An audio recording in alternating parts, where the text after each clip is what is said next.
Hey guys, before I'm going to the Turkish territory, I made a quick stop here on the island of Chios. Chios, an island really famous for the production of mastic resin or mastic gum in the ancient and medieval times. And being an island, the border with Turkish, you can see behind me the military ship that is protecting the harbor and the border. There's a second one over there, and before I show you the city of Chios, I want to say three important things. First, the birthplace of Homer is this island. There is also on the north side a place called the Teacher's Rock.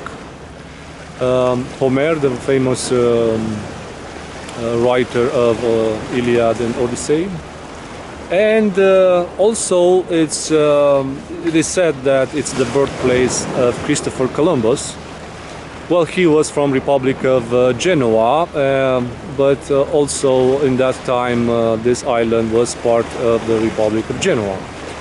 And also Christopher Columbus had some writings in Greek language, so there are lots of chances that he is from this island of Chios. The third thing is about the Phanariotes. Phanariotes were an elite group of well-educated Greek families that used to be appointed by the Ottomans as rulers of some province that were vassals to the Ottoman Gate. The question is, why did Ottomans used to appoint Greek people in these positions? Well, it was a good decision because the empire started to decay, and they no longer rely on force. They wanted to rely more on treaties, so they needed some people with negotiation skills and with education. And mostly because they wanted people that could be accepted on those provinces. From this island, I'm going to talk about the Mavrocordatos dynasty. They started to get wealthy somewhere in the 16th century, and the Phanariotes were appointed up until the Greek War of Independence, so in the first half of the 19th century, times when they used to pay huge bribery to get these positions, and obviously they recover the money from the provinces that they administrate, along with multiplying this money several times. So I only can imagine how much money and how much trade they needed to make on those provinces in order to have so much wealth, because these guys from Mavrocordatos dynasty, they reach such a high level that they could be equals to the prince of the Byzantine Empire. So it was quite an achievement. Well, to have only one idea, in Wallachia and Moldavia, the Romanian provinces, there were about 31 princes appointed over there. So large sums of money they've been paid in order to have the control of those places. Well, let me show you closer the Anatolian land. It's not much to see from here.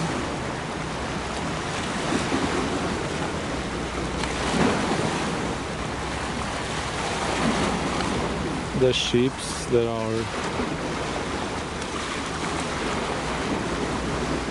at the border. The second one is over here.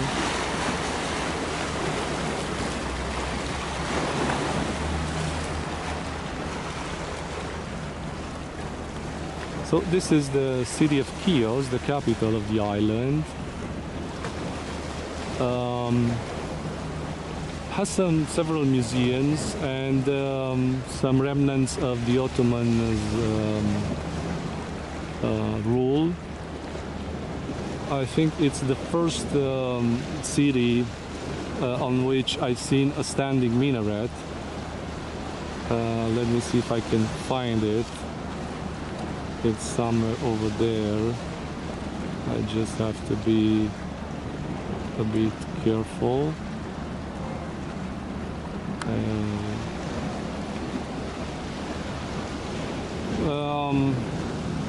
There are several mosques. One of this mosque is right in the middle of the Castro, Genoa's Castro. There was a city here built by the Republic of Genoa, and there's a mosque, minaretless mosque, right in the middle of the old Castro, but it's on a really poor shape. And the second one, it's in a better shape, and actually holds and houses the museum of Chios, and you could see the dome and the minaret over there. So the first minaret that I'm seeing in the Aegean Islands so far. There is also a maritime museum and an archaeological museum, several Orthodox churches.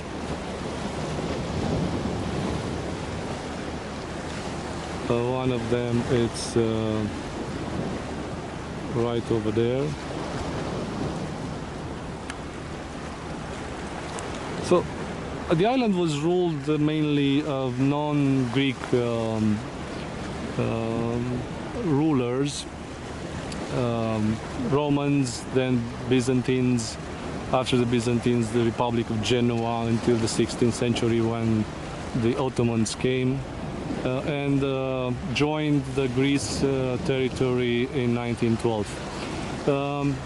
A really special event, a tragic event, happened in 1822 when started the Greek War of Independence, and these guys from here, they were doing pretty well, so they didn't want to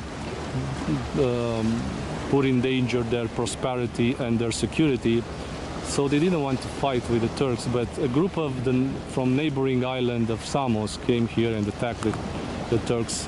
In that moment, the Chians started enjoying this group and attacked the Turks. Well, the Turks came back from the mainland and conquered again the island, and they massacred over 30,000 Chians. So the locals were either killed or enslaved. So we had a great massacre. Even Delacroix painted a painting that was really famous on those times because had such a huge effect on Western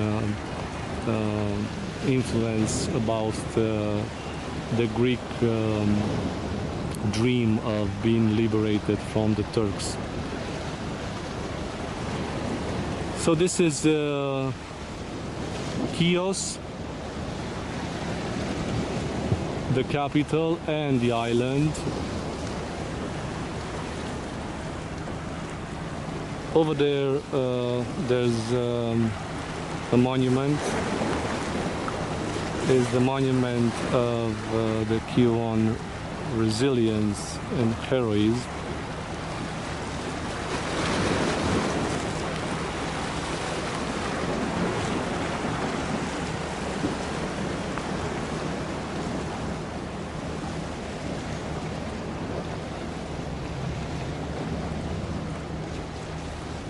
I'll see you next time.